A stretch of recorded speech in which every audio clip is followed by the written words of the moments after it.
Hello प्यारे बच्चों, मेरे चैनल में आप सभी का बहुत बहुत स्वागत है। तो बच्चों, इस वीडियो में हम कक्षा चौथी की बुक है जिसका लेसन 15 है, the native land of mine. इसके क्वेश्चन आंसर हम इस वीडियो में सॉल्व करेंगे। तो चलिए बच्चों, वीडियो शुरू करते हैं। तो एक्टिविटी फर्स्ट पर आते हैं। पहला है चूज द करेक्ट ऑप्शन। यहाँ पे आपको करेक्ट ऑप्शन चूज करना है, ठीक है बच्चों।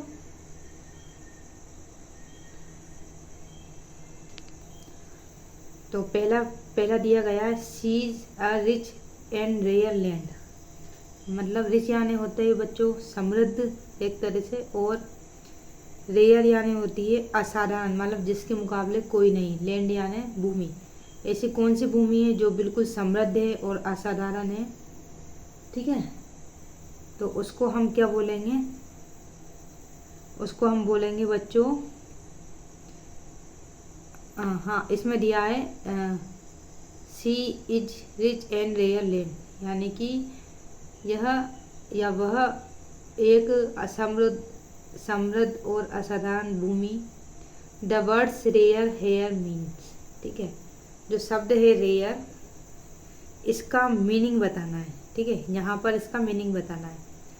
तो देखिए इसका मीनिंग क्या होगा, अनकॉमन, ठीक है। क्या हो जाएगा बच्चों, अनकॉमन। ये डी अनकॉमन इसमें दिया हुआ है, असाधारण। रेयर यानी असाधारण, देखो यहाँ पे भी दिया हुआ है इसका, इधर रेयर यानी अनकॉमन, ठीक है। दूसरे नंबर पे है she's a warm and blood she's a warm and bold land, यानी कि गर्म और बोल्ड यानी साहसी भूमि।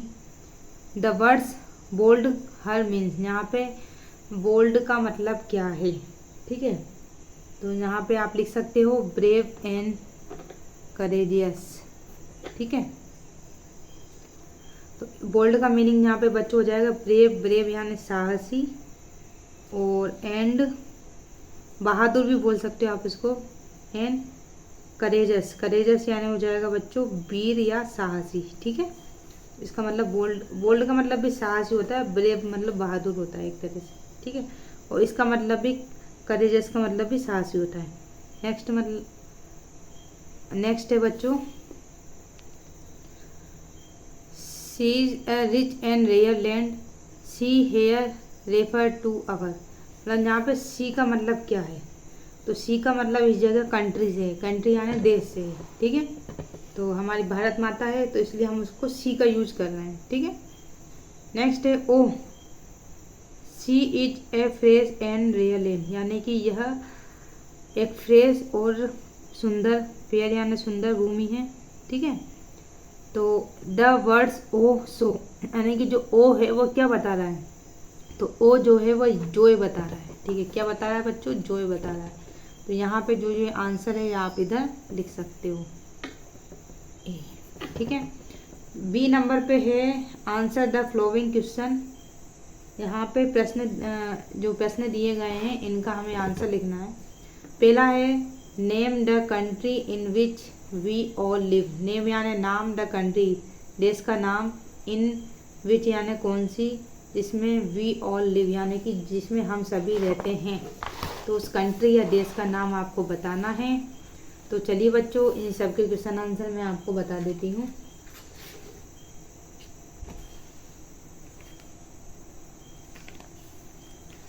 तो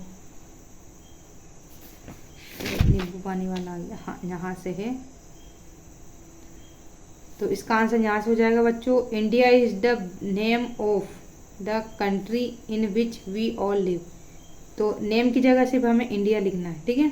इज द, हाँ सॉरी, नेम से आगे इंडिया लिख देना। Name is, India is the name of the country which live we all live, यानी कि जिसमें हम सभी रहते हैं। क्वेश्चन नंबर 2 है who are very brave in our country, यानी हूँ यानी कौन, आर यानी है, वेरी यानी बहुत, ब्रेव यानी बहादुर या साहसी, इन आवर कंट्री यानी कि हमारे देश में सबसे बहादुर कौन है। तो इधर आ जाएगा मेन मीन्स आदमी, ठीक है। Men are very brave in our country. Question number 3 है, what's the writer's wish to do for her या हिज कंट्री। यानी कि जो लेखक है उसकी क्या, वॉट यानी क्या, विश यानी इच्छा है, डू यानी करने की, फॉर हर कंट्री यानी उसके देश में करने की, कुछ करने की क्या इच्छा है। तो देखो इसका आंसर हो जाएगा द राइटर्स विश, ये प्रश्न में से आ जाएगा, इज टू डाई हैप्पीली। यानी कि उसकी इच्छा है, डाई यानी मरना, हैप्पीली यानी खुशी से, टू सेव हर कंट्री यानी कि अपने देश को सुरक्षित रखते हुए मरना उसकी इच्छा है कि मतलब मैं अपने देश के लिए अपने प्राणों को न्यौछावर कर दूं, खुशी खुशी से अपने प्राणों को न्यौछावर कर दूं देश की रक्षा के लिए। ठीक है। 4 नंबर पे है बच्चों, from the poem write 4 qualities of our country India.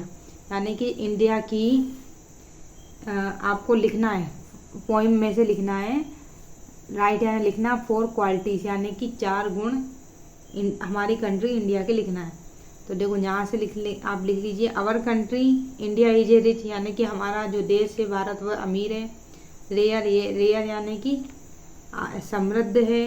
Dear and bold country, जो हमें बहुत प्रिय है, और बोल्ड यानी बहुत ही साहसी है। ठीक है, हमारा देश है। तो इस तरह से आप इसका आंसर लिख सकते हो। चलिए एक्टिविटी, हाँ यहाँ पे दिया है, सी वाले पे आते हैं। Say whether the following statement are true false. तो आपको यहाँ पे ट्रू और फॉल्स बताना। ट्रू यानी होता है बच्चों सही, और फॉल्स यानी होता है गलत। ठीक है, जो कथन यहाँ पे दिए गए हैं, द वुमेन यानी कि औरत, the women of our country are strong, bold and firm minded. यानी कि हमारे देश की जो वुमेन है, ठीक है, वह बहुत स्ट्रोंग है, बोल्ड यानी साहसी है, एंड फार्म यानी होता है बच्चों मजबूत, माइंडेड यानी कि मजबूत माइंडेड की है। ठीक है, या माइंडेड का मतलब होता है बच्चों अप्रसन्न होना या क्रुद्ध होना। तो बहुत गुस्से वाली हैं। तो इस तरह से आपको इसका आंसर लिखना है ट्रू आ जाएगा यहाँ पे। वैसे तो यहाँ पे माइंडेड का अर्थ और कुछ निकलेगा, लेकिन माइंडेड का अर्थ होता है कुद्र ही बोल देंगे, क्या बोलते हैं, जो अप्रसन्न होना, एक तरह से इसका मीनिंग है। बाकी तो हमारे देश की जो महिलाएं वो स्ट्रॉन्ग और साहसी हैं। तो आप इसका आंसर लिख लेना ट्रू बस। दूसरे नंबर पे राइटर, द राइटर यानी लेखक, feels proud of dying for the country. Dying यानी होता है बच्चों मरने के लिए। ठीक है, तो लेखक जो है वह मरने प्राउड फील करता है मरने के समय फॉर आवर कंट्री। तो बिल्कुल लेखक भी चाहता है कि मैं खुशी खुशी अपने प्राणों के न्यौछावर करूं। नेक्स्ट है, our country is common land like the others country. तो क्या हमारे देश है जो कि सामान्य भूमि है अदर कंट्री के जैसी? तो ये गलत है। अदर यानी दूसरी कंट्री के जैसा हमारा देश नहीं है, हमारा देश तो समृद्ध है। नेक्स्ट है, द राइटर